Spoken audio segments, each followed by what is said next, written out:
Hello दोस्तों, कैसे आप सभी लोग। एक बार फिर से परिवर्तन जीएस क्लासेस में आप सभी का स्वागत है। जैसे आप सभी ने थंबनेल में देख लिया होगा, आज 7 मई। तो आज हम 7 मई के उन 10 महत्वपूर्ण जीके यानी करंट अफेयर को आपके सामने रखेंगे जो आपकी सभी प्रतियोगिता परीक्षाओं के लिए काफ़ी महत्वपूर्ण होंगे। चैनल को सब्सक्राइब कीजिए, लाइक कीजिए और बेल आइकन को दबाना ना भूलें। और वीडियो को लास्ट तक देखें ताकि आपको सभी प्रकार की जानकारी बिल्कुल प्राप्त हो जाए। चलिए आज के पहले प्रश्न शुरू करते हैं। हाल ही में किस संस्था के द्वारा लोगों के विस्थापन से जुड़ी लॉस्ट एट होम रिपोर्ट जारी की गई? A UNICEF, B UNO, C IMF, D WHO. तो हाल ही में दोस्तों जो लॉस्ट एट होम रिपोर्ट जारी की गई है वो किस संस्था द्वारा जारी की गई? वो जारी की गई है यूनिसेफ के द्वारा। तो ए इज़ द राइट आंसर। तो संयुक्त राष्ट्र बाल कोष यानी यूनिसेफ द्वारा हाल ही में एक रिपोर्ट जारी की गई है, लॉस्ट एट होम रिपोर्ट जारी, जिसके अनुसार इसमें कहा गया है कि 2019 में लगभग 33 मिलियन नए विस्थापन दर्ज किए गए हैं और इसमें लगभग जो है 25 मिलियन प्राकृतिक आपदाओं के कारण और 8.5 मिलियन जो संघर्ष और हिंसा के कारण लोग अपदस्थ हुए हैं। अगर हम बात करें दोस्तों यूनिसेफ के मुख्यालय की, तो इसका मुख्यालय है न्यूयॉर्क में।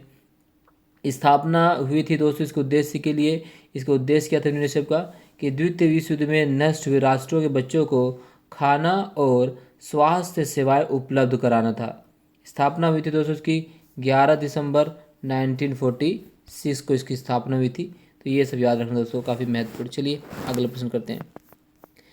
चर्चा में रहे देखो अपना देश पहल किस मंत्रालय के प्रारंभ किया गया है? ए कृषि मंत्रालय, बी पर्यटन मंत्रालय, सी लघु उद्यम मंत्रालय, डी उपरोक्त में से कोई नहीं।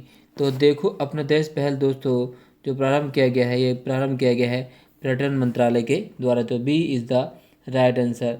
और ये प्रारंभ किया गया कहाँ दोस्तों? ये प्रारंभ किया गया कोणार्क के सूर्यदेव मंदिर जो उड़ीसा में स्थित है, वहाँ से इसका प्रारंभ हुआ था। और प्रारंभ वर्ष है दोस्तों 2020। ठीक है, प्रारंभ हुआ था उड़ीसा के कोणार्क मंदिर जो सूर्य। ठीक है, ध्यान रखना दोस्तों। अगला प्रश्न। कोविड-19 से विभिन्न देशों में फंसे भारतीय लोगों को वापस लाने के लिए भारत सरकार ने किस महाअभियान की शुरुआत की? ए वंदे भारत मिशन, बी हम भारत के लोग, सी ऑपरेशन घर वापसी, डी उपरोक्त में से कोई नहीं। तो हाल ही में भारत सरकार ने कोविड-19 के कारण जो विदेश भारतीय जो है विदेशों में जो फंस गए उनको लाने के लिए एक अभियान, एक मिशन की शुरुआत की गई है। उस मिशन का नाम है दोस्तों Vande Bharat mission. A is the right answer.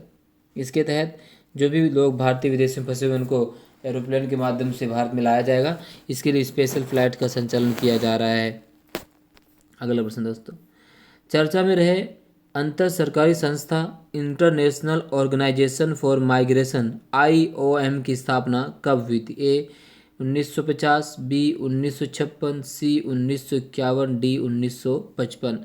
तो इसका जो सही उत्तर दोस्तों है सी 1951 में IOM की स्थापना हुई, यानी इंटरनेशनल ऑर्गेनाइजेशन फॉर माइग्रेशन की स्थापना 1951 में हुई है। अगर हम दोस्तों इसका जो मुख्यालय की बात करें, IOM का जो मुख्यालय दोस्तों वो है स्विट्ज़रलैंड के जिनेवा में इसका मुख्यालय है। जिनेवा में इसका मुख्यालय है दोस्तों। ठीक, स्थापना 1951 में हुई थी। और उद्देश्य क्या था दोस्तों? इसका उद्देश्य था प्रवासियों के संगठित विस्थापन में सहायता देना और अप्रवासी एवं उत्प्रवासी दोनों देशों की ज़रूरतों को पूरा करना तथा प्रवासियों को पुनर्वास सुविधाएं उपलब्ध कराना इसकी मुख्य उद्देश्य था। चलिए अगला प्रश्न। भारत सरकार ने COP21 में किस वर्ष तक उत्सर्जन तीव्रता को 2005 के मुकाबले 33 से 35% तक कम करने का लक्ष्य रखा है? ए 2022 तक, बी 2030, सी 2025 और डी 2035। तो भारत सरकार ने अपने उत्सर्जन की तीव्रता को 2005 के मुकाबले 33 से 35% तक कम करने का लक्ष्य रखा दोस्तों, है 2030 तक। तो B is the right answer. अगर हम बात करें दोस्तों संयुक्त राष्ट्र का जलवायु परिवर्तन सम्मेलन, जिसे हम COP21 के नाम से जानते हैं, या इसको हम एक और नाम जानते हैं दोस्तों CMP11। तो दो नाम इसके हैं दोस्तों। तो पेरिस फ्रांस में इसकी स्थापना हुई थी। ठीक है, नवंबर जो 30 नवंबर से COP जो 21 था जो सम्मेलन हुआ दोस्तों पेरिस में सम्मेलन हुआ था। वो सम्मेलन कब से हुआ था दोस्तों? ये हुआ था 30 नवंबर से 12 दिसंबर 2015 में ये सम्मेलन किया गया था। और यह 1992 के संयुक्त राष्ट्र जो संरचना सम्मेलन के लिए दलों की बैठक का 21वां सत्र था। और यह 1997 के क्योटो प्रोटोकॉल के लिए दलों की बैठक का 11वां सत्र था। इसलिए इसे COP21 या CMP11 के नाम से जानते हैं। ठीक है। उद्देश्य क्या था दोस्तों? उद्देश्य था कि विश्व के तापमान, ग्लोबल तापमान को 2 डिग्री सेल्सियस से नीचे लाना। ठीक है। अगला प्रश्न दोस्तों, चर्चा में रहे मृदा स्वास्थ्य कार्ड को सर्वप्रथम कब लागू किया गया था? ए 2015, बी 2017, सी 2018, डी 2020। तो मृदा स्वास्थ्य कार्ड को दोस्तों 2015 में लागू किया गया था। और इसे 19 फरवरी 2015 में लागू किया। और कहाँ लागू किया दोस्तों? लागू किया था ये पहली बार सूरत, जहाँ सूरतगढ़, ठीक है, सूरतगढ़ राजस्थान में इसे पहली बार 2015 में लागू किया गया था।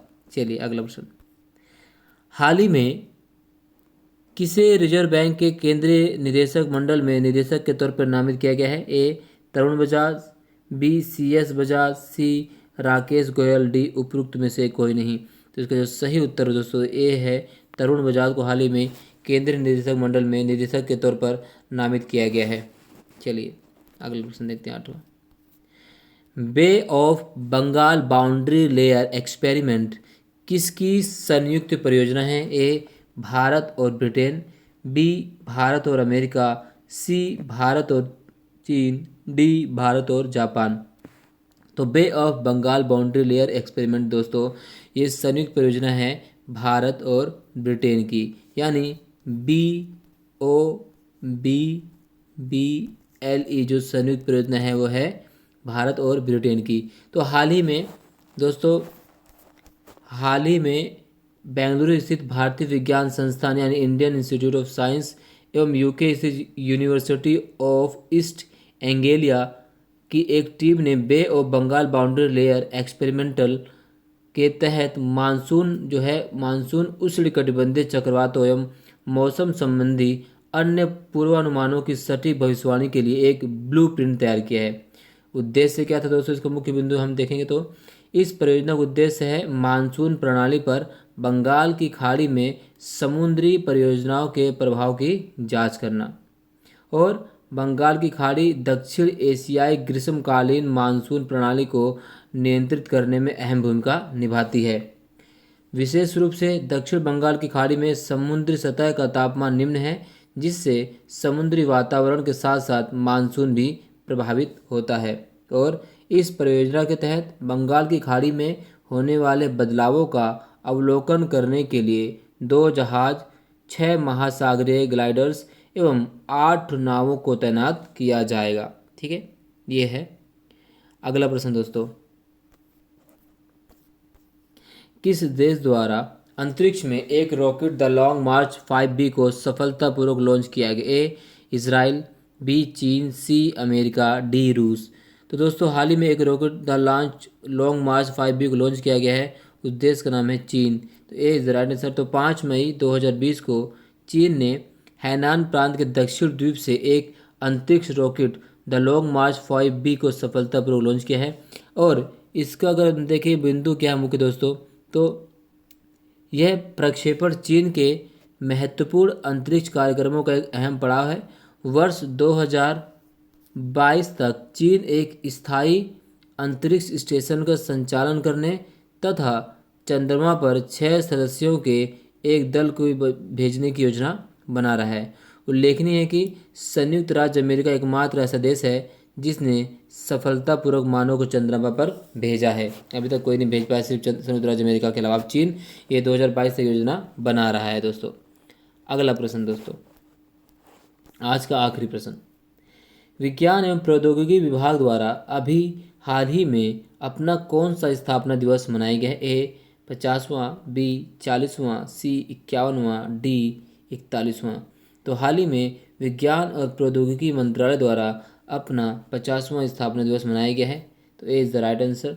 तो केंद्रीय विज्ञान एवं प्रौद्योगिकी मंत्री ने 3 मई 2020 को विज्ञान एवं प्रौद्योगिकी विभाग के 50वें स्थापना दिवस के अवसर पर वीडियो कॉन्फ्रेंसिंग के माध्यम से सभी स्वायत्त संस्थाओं तथा विज्ञान एवं प्रौद्योगिकी विभाग के अधीनस्थ कार्यालयों के प्रमुख से गतिविधियों तथा कोविड-19 के प्रकोप के लिए उठाए गए प्रश्नों पर चर्चा की।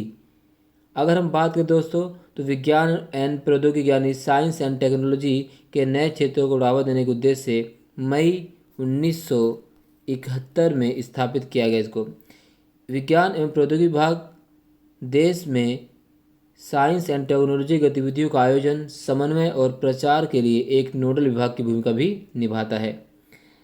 विज्ञान एवं प्रौद्योगिकी विभाग भारत सरकार के विज्ञान और प्रौद्योगिकी मंत्रालय के अंतर्गत कार्य करता है और विज्ञान एवं प्रौद्योगिकी विभाग के 50वें स्थापना दिवस के अवसर पर कोविड-19 पर एक मल्टीमीडिया गाइड कोविड कथा भी लॉन्च की। जहाँ दोस्तों एक मल्टीमीडिया गाइड यानी कोविड कथा भी लॉन्च की गई, कोविड कथा, ठीक है दोस्तों, लॉन्च की गई है। तो ये रहे दोस्तों आज के हमारे 10 महत्वपूर्ण प्रश्न।